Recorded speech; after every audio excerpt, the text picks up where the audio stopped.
Double-action revolvers, usually in caliber .38 Special, were the archetypical police sidearm for most of the 20th century. But in the latter part of the 20th century, starting in any mainstream way in the 1970s, we saw a transition away from revolvers to autoloaders for police use. In the early years of this transition, pistols like this Smith & Wesson Model 59 were very popular, and caliber 9mm Luger, also known as 9x19, was almost universal.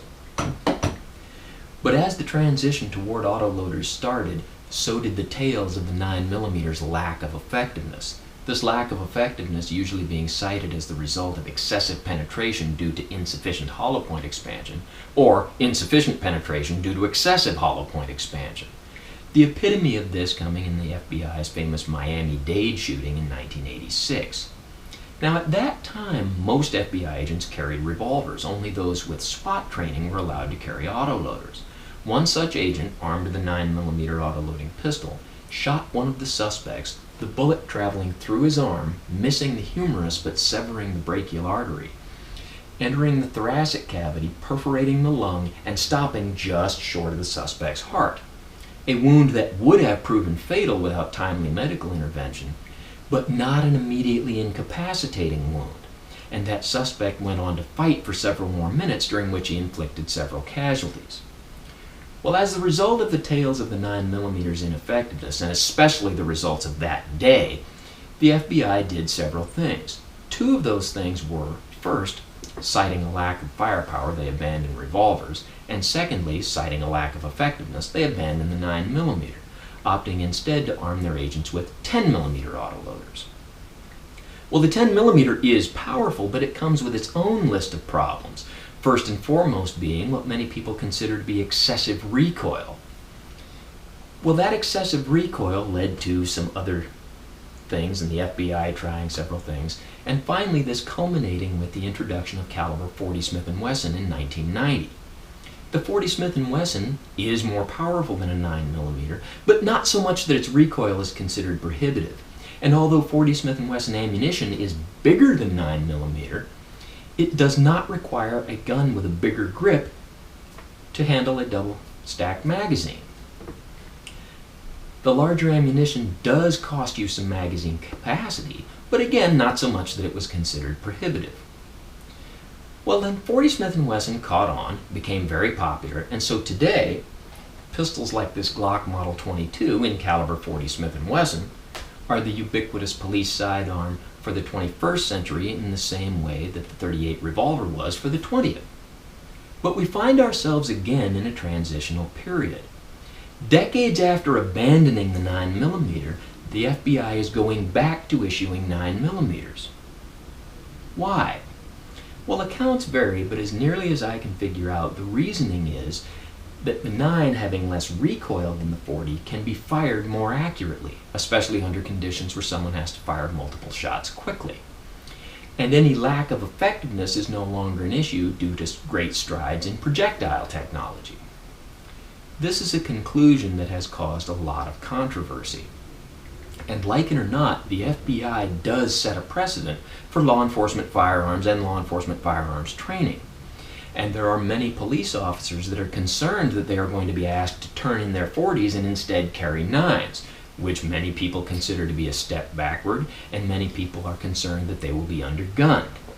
Thus, recently I've been contacted by some police officials from different police agencies asking me to do a presentation on the subject. So what I've got today is two pistols, a Glock Model 17 and a Glock Model 22. These two pistols in terms of size and weight are all but identical. The only operational differences being the Model 17 is a 9mm with a 17-shot magazine, and the Model 22 is a .40 Smith & Wesson with a 15-shot magazine. So let's shoot these two pistols side by side and see how they compare for accuracy, speed, and power. Now let's do an accuracy test that a lot of people would consider mundane. I'm going to shoot from 25 yards, just offhand slow fire, and I'll shoot the target on your left with the 9mm and the target on your right with the .40.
So we see at 25 yards both seem to do okay. Now I'll go back to 100 yards and do the same drill, slow fire offhand, and again I'll shoot the target on your left with a 9mm and the target on your right with a .40 Smith & Wesson.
So how'd we do?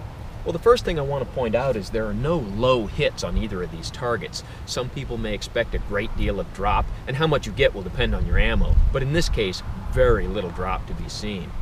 As far as the accuracy comparison, I fired 6 shots at each of these targets, and each of them has 5 hits on it. The 9mm group may appear to be a little more centered, but if you put a numerical score on this, with the 9mm I got a score of 39, with the .40 I got a score of 36. Well, slow fire is one thing, but the intended use of these firearms might require shooting at a little more rapid pace. So I'll go back 10 yards, and again I'll shoot the target on your left with the 9 and the target on your right with the .40.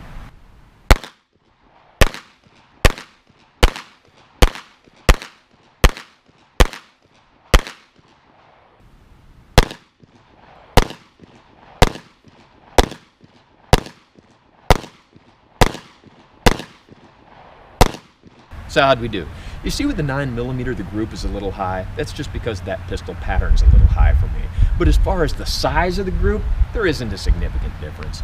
If you want to put a numerical score on it, I fired 9 shots with each pistol for a total possible of 90, and with the 9mm I got 82, with the .40 I got 85.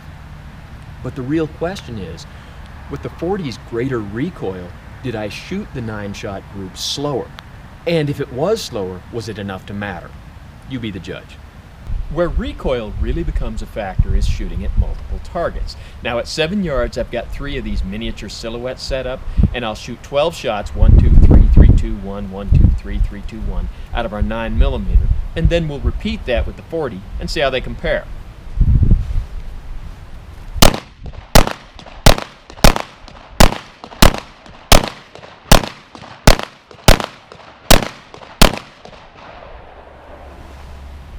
Let's take a closer look. So how'd we do? Well, we've got 4 shots on each target for a total possible of 40 points. And we got 40, 39, and 40. So not too bad with the 9mm. Now let's try that with the .40 Smith & Wesson.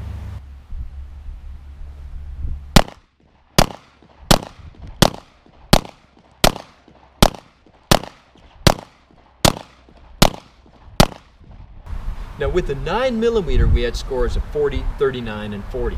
With the caliber .40 Smith & Wesson, we have scores of 40, 38, and 40. A difference in score, not enough to talk about. A difference in speed, you be the judge. Now it's time to try some expanding bullet ammunition. We'll start with our 9mm and our favorite target, soda jugs. And the ammunition I'm going to use is this Federal 115 grain jacketed hollow point.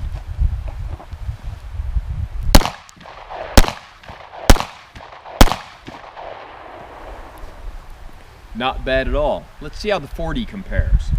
Now for our .40 we'll also use the Federal, but this is a 180 grain jacketed hollow point.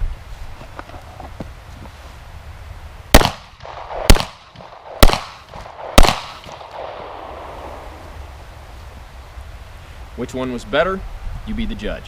Now let's try a different kind of ammunition. Again, we'll start with our 9mm, but this time we'll use Hornady critical duty ammunition. Now this is a 135 grain ballistic tip bullet.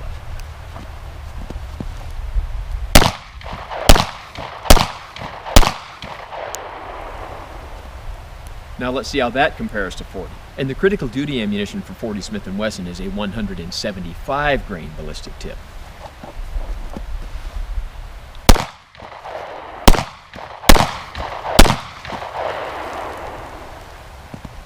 Not bad. More effective than the 9, you be the judge. Well, the soda jugs are interesting, but now let's try Cinder Blocks. And these are the heavy-duty Cinder Blocks. And I'll shoot the target on your left with a 9mm and the target on your right with a 40 Smith & Wesson. And in this case, the ammunition for both will be Winchester White Box full metal jacket ammunition. For the 9, I'll use 115 grain, and for the 40, it's 165 grain. And we'll shoot from 15 yards.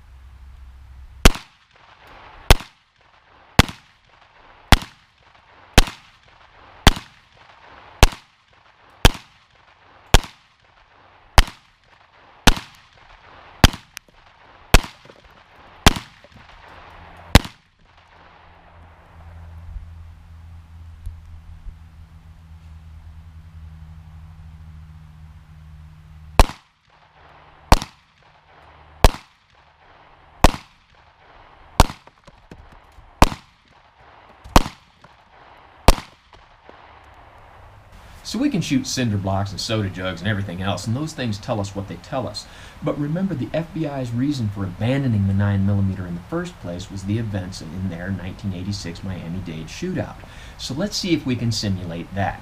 What I've got here is something that has become affectionately known as the meat target. And in this case, we need a lateral shot meat target. So what I've got is pork ribs to simulate ribs, these 2 bags of oranges to simulate lungs, and then on the other side, more pork ribs.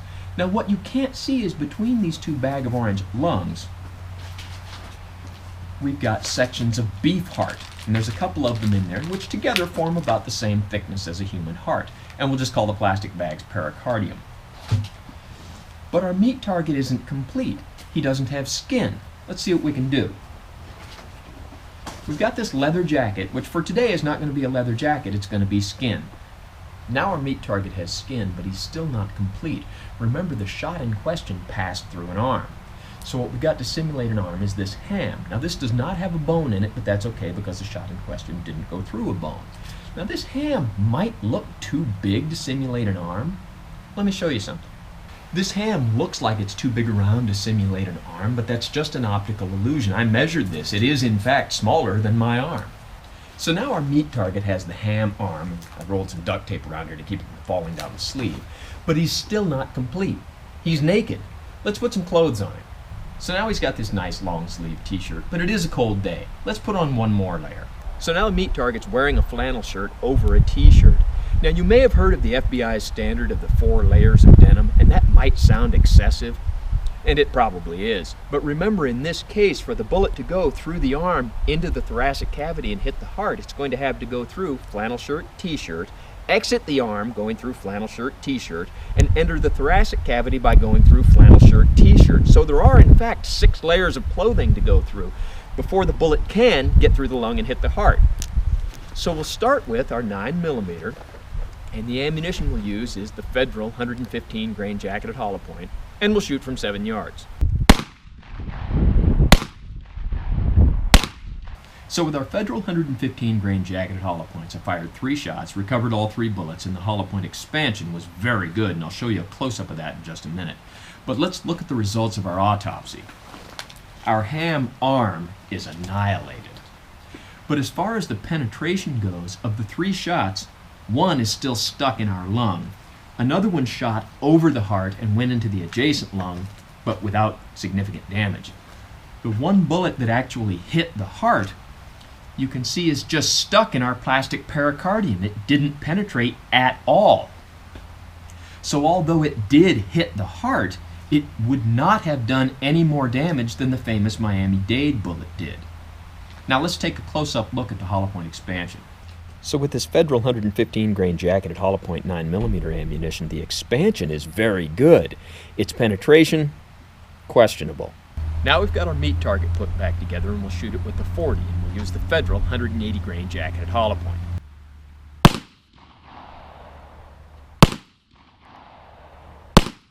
So we've got our meat target disassembled. Let's see how the Federal 180 grain 40 Smith & Wesson rounds did. Well, in terms of the standard being, did it penetrate the heart, I fired 3 shots, and now this heart has 3 bullet holes in it, one of which went through pretty close to the center. Bullets went through the adjacent lung. Now I lost 1 bullet, but the other 2 are actually lodged in the ribs on the opposite side, and I'll show you a close-up of them in just a minute. So what we see here is sufficient penetration, and the bullets being stopped on the opposite side would seem to be optimal. Now we lost 1 bullet, but since the other 2 are stuck in the ribs, we have to presume that the 3rd bullet passed through with almost no energy left and would have been pretty much no danger to anyone. And for our 40 Smith & Wesson Federal 180 grain jacketed hollow point bullets, the expansion is quite good. Now we're back to the 9mm, and let's try our other type of ammunition, the Hornady critical duty ammunition. As where the Federal was 115 grain hollow point, this is 135 grain ballistic tip. Now the concept is, being a ballistic tip, it won't be encumbered so much by the clothing, and with the heavier bullet, it should retain more energy and give us more penetration. Let's see if it really does that.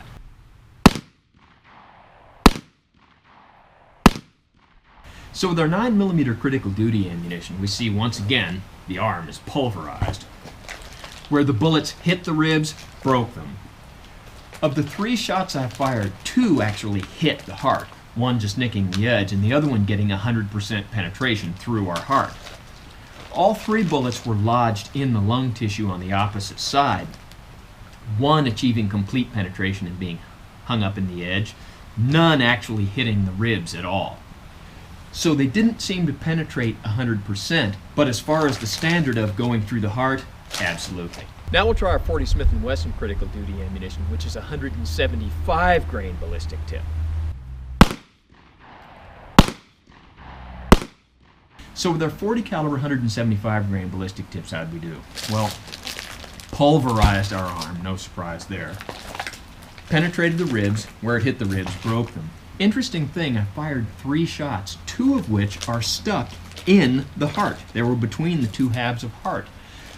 The expansion of these 2 ballistic tips was very good, far better than the 9mm ballistic tips. But as far as penetration, 2 of the bullets were in the heart, the 3rd is lost in the opposite side lung, and none made it through the ribs on the opposite side. And here's the 2 40 caliber critical duty rounds I recovered. I didn't show a close-up of the 9mm because the expansion was almost none. So what is the takeaway from today's presentation? Well, first I'd say we are on a live fire range, so please bear with gunfire in the background. But mainly we were looking at 2 things, accuracy and power. And the concept that the 9mm can be fired more accurately by virtue of it has less recoil, I can see nothing in today's presentation to support that hypothesis. Now it does occur, I have seen this over the years a few times, where people can shoot guns with very light recoil more accurately than they can guns with very heavy recoil. But that usually manifests itself with inexperienced shooters, and in cases where the handguns they're firing have a great disparity in recoil. 22 long rifle versus 44 Magnum, 38 Special versus 454 Casull. In the case of the 9 versus the 40, the disparity in recoil is not that much, and especially when these firearms are wielded by highly trained professionals like FBI agents or police officers, I don't see that phenomenon manifesting itself in any meaningful way. And in those few cases where it does, I would suggest that perhaps remedial training for those individuals could be a better solution than completely re-equipping an entire agency. As far as the power of these 2 rounds, you can argue the relevance of shooting cinder blocks or soda jugs, but it'd be hard to argue that shooting those things is fun. And on the cinder block demonstration, we saw that the cinder block was reduced to rubble by the 40 with roughly half as many rounds as it took to get the same result with the 9mm. Obviously, the 40 is more powerful in cases like that. As far as the soda jugs, if there was a difference, it wasn't very much.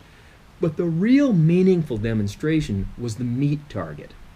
And as we can see, the 40 made bigger holes, did more damage, and penetrated more. By the standard of did the bullet reach the heart, the Federal 115 grain 9mm rounds failed to do so in any meaningful way.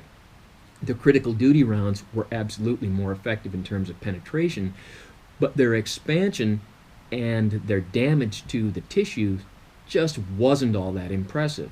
Again, not nearly as much as the .40. So the idea that there's been great strides forward in bullet technology, allowing the 9 to be more effective today than it once was, yes, that seems to be true if you buy the right kind of ammunition. But as far as the 9mm being of equal power to the .40, and will it have equal stopping power, by today's presentation I would have to say no, it does not. So, if you've spent all this time watching me shoot all this stuff, thank you for your attention, and thanks for watching the 9 versus .40 video.